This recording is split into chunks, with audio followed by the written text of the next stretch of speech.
KTAR, Eyes on Parenting. Kids these days, am I doing enough? Am I doing too much? This is KTAR's Eyes on Parenting. I'm Corbin Carson. Today I'm joined by Pearl Chang Esau, CEO and President of Expect More Arizona. And we're talking about kids are back to school. It's only been a few weeks, and I know you don't want to hear about it yet, parents, but there are some things you can do to help your kid usher in some success.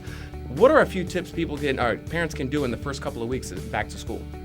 Thanks. It's great to be here. And yes, parents and families can absolutely play such an important role in helping their students to be successful, both at the beginning of the year, but throughout the year as well.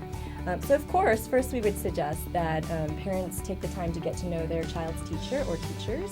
Most schools have like a meet the teacher night or back to school night. And then if you missed that, I would say, be really intentional about going in and introducing yourself. Always good to get to know your child's teacher before anything happens. And then talk about the expectations for the year. Ask the question of how can I best support my child at home? And then be purposeful about checking in throughout the year as well. That's a really big one for me, is meeting the teachers and letting them know that you care. And I tell the kids that too. Let your teacher know who you are on a good way before the year starts, and kind of know what their expectations are.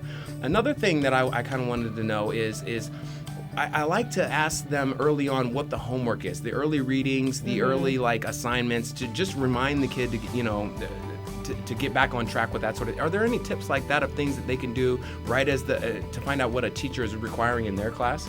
Yeah, I think you can talk to your child's teacher, or again, teachers, about what the expectations are going to be for that year. What the the load is going to look like. And again, how you can support your child at home. But one thing we suggest is creating a quiet space for your child and making homework a part of the child's after-school routine.